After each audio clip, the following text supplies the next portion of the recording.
श्री रामचरितमानस के बालकांड में गोस्वामी जी लिखते हैं कि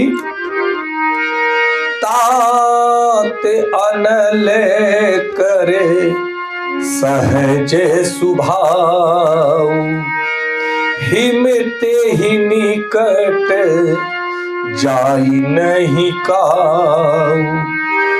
गए समीप सो अवसि न साई, गए समीप सो अवसि न साई। असि मन मंथे महेश की नाई, असि मन मथे महेश की नाई। माता पार्वती जी कहती हैं कि हे तात, अग्नि का तो यह सहज स्वभाव ही है कि पाला उसके समीप कभी जा ही नहीं सकता और जाने पर वह अवश्य नष्ट हो जाएगा। महादेव जी और कामदेव के संबंध में भी यही न्याय समझ में आता है और यही बात न्यायपूर्ण बात समझना चाहिए। कहते हैं कि क्या कभी आपने सोचा है कि इच्छाएं क्यों बार बार हमें विचलित कर देती है? क्यों मन साधना में बैठता है लेकिन कुछ ही क्षणों में भटक जाता है? रामचरितमानस की यह सुंदर अद्भुत चौपाई हमारे जीवन के गहराई को बताती है कि हे प्रिय, अग्नि का स्वभाव है जलाना और हिम अर्थात बर्फ उसका सामना नहीं कर सकती।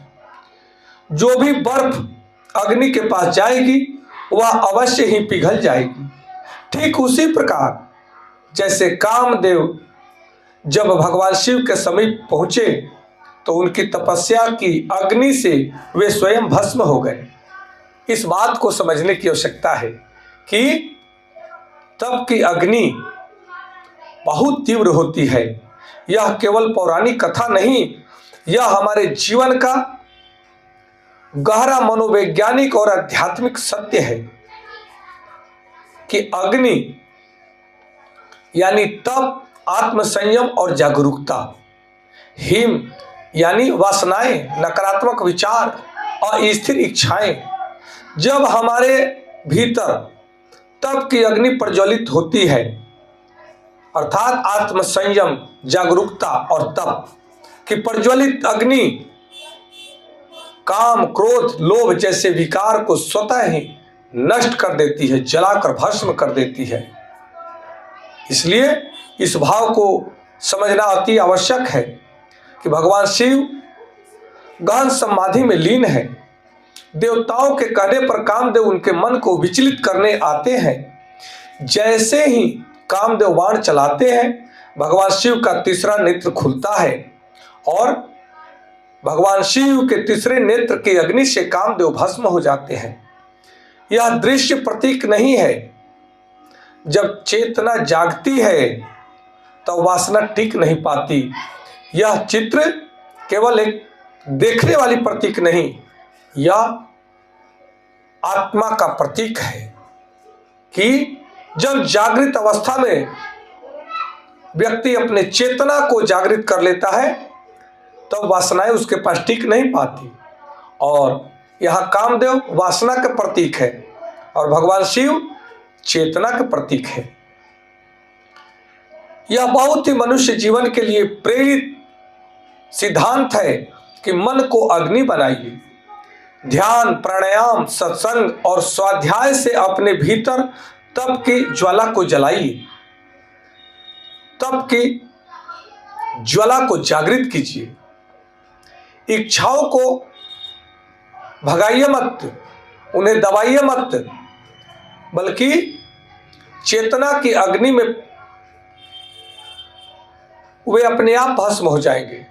इसलिए अपने चेतना की अग्नि को जागृत करने की आवश्यकता है, क्योंकि संयम ही शक्ति है।